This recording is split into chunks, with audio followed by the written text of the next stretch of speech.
Hello guys, welcome back to my channel cool teacher. నేను మీ అరుణ. ఎలా ఉన్నారండి? అందరూ సూపర్ డూపర్గా ఉన్నారనుకున్నాను. నేను కూడా చాలా చాలా బాగున్నానండి. ఇంక ఈ వీడియో వచ్చేసి మా అమ్మాయి బర్త్డే సందర్భంగా కేక్ కటింగ్ రోజు, అంటే బిఫోర్ డే, అంటే నిన్న నైట్ ఎలాగా డెకరేషన్ చేశాను, కేక్ కటింగ్ ఎలా జరిగింది, ఇంకా ఫుడ్ ఐటమ్స్ ఏమేమి ప్రిపేర్ చేశాను అనే విశేషాలని మీతో షేర్ చేస్తున్నానండి. ముందుగా ఇక్కడ ఈ ప్లేస్ లో నేను డెకరేషన్ చేయాలనుకుంటున్నాను అనమాట. ఈ విధంగా రెడ్ కలర్ ఫాయిల్ కర్టెన్స్ ని ఆర్డర్ ఇచ్చుకోవడం జరిగింది. ముఖ్యంగా ఏంటంటే రెడ్ అండ్ గోల్డ్ థీమ్ లాగా చేద్దాం అనుకున్నాను అనమాట. ముందుగా ఈ కర్టెన్ లాంటిది చాలా జాగ్రత్తగా ట్యాంగిల్స్ పడకుండా, అంటే చిక్కులు పడకుండా సెపరేట్ చేసుకుంటున్నానండి. సెపరేట్ చేసుకున్న తర్వాత మనకి ఈజీగా స్టిక్ చేసేసుకోవచ్చు.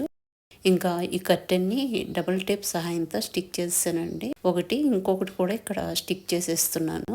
రెండు పట్టినాయి అనమాట ఈ ప్లేస్ గాను. ఇది రెడీ అయిపోయింది. తర్వాత ఇంకా బెలూన్స్ ని బ్లో చేస్తున్నాం అనమాట. మన దగ్గర ఆ బ్లో చేసేది ఉంటే గనుక చాలా ఈజీగా బ్లో అయిపోతుందండి. బ్లో చేసిన తర్వాత దాన్ని హ్యాండ్ తోటే నాట్ వేసేసుకుంటాను నేను, ఎయిర్ బయటికి పోకుండా. ఇంకా కింద ఒక layer red colour balloons stick చేశాను. ఇంకా పైన కూడా గోల్డెన్ కలర్వి స్టిక్ చేస్తున్నాను అనమాట, 1 by 1. ఈ బెలూన్స్ లో 2 కలర్స్ వాడుతున్నానండి, రెడ్ అండ్ గోల్డ్ అనమాట. ఒక వరుస గోల్డ్ పెడితే ఒక వరుస రెడ్ అలా స్టిక్ చేద్దాం అనుకున్నాను. పైన గోల్డ్ కలర్ అంతా స్టిక్ చేసాక రెడ్ కలర్ బెలూన్స్ కూడా మిడిల్ ఆఫ్ ద గోల్డెన్ పెట్టడం జరిగిందండి. అదే విధంగా కింద కూడా అదే టైప్ లో స్టిక్ చేశాను. బేస్ అయితే రెడీ అయిపోయిందండి. ఇప్పుడు ఇంకా మన ఇష్టం, ఏమైనా యాడ్ చేసుకోవచ్చు. ఇంకా అటు పక్కన ఇటు పక్కన ప్లాంట్స్ పెడితే బాగుంటుంది. ఎప్పుడు గ్రీనరీ యాడ్ చేయడం వల్ల డెకరేషన్ కి ఒక మంచి లుక్ వస్తుందండి. ఇంకా అటు ఇటు కూడా నేను ఒక ప్లాంట్ ని యాడ్ చేసుకున్నాను. ఇంకా మిడిల్ లో కూడా హ్యాపీ బర్త్డే అని టై చేసానండి. ఇంకా సెంటర్ టేబుల్ కూడా ఈ విధంగా అరేంజ్ చేసుకున్నాను. పిల్లలు చిన్నప్పటి నుంచి బెలూన్స్ తో డెకరేషన్ చేసి వాళ్ళు పెద్దవాళ్ళు అయ్యాక కూడా బెలూన్స్ తోటి డెకరేషన్ చేస్తూ ఉంటానండి. మా అమ్మాయి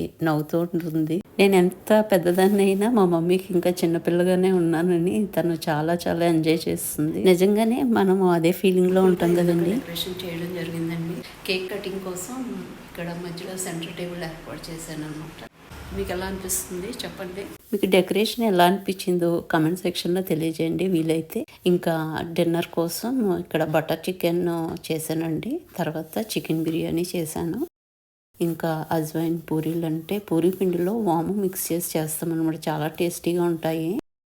ఇంకా పూరీలను కూడా చేయడం జరిగింది. ఈ పూరీలతో బటర్ చికెన్ కాంబినేషన్ చాలా బాగుంటుంది అనమాట. అదేవిధంగా చికెన్ బిర్యానీకి కూడా ఈ బటర్ చికెన్ కాంబినేషన్తో సర్వ్ చేస్తే చాలా టేస్టీగా ఉంటుందండి. ఇంకా డిన్నర్ అంతా రెడీ అయిపోయింది. ఇంకా డిన్నర్ అదే అయిపోయిన తర్వాత నైట్ కేక్ కటింగ్ కోసం నేను ఫ్రెష్ అయిపోయి ఈ విధంగా సింపుల్ గా రెడీ అయిపోవడం జరిగిందండి. ఓ పక్కన టీవీలో బర్త్డే సాంగ్స్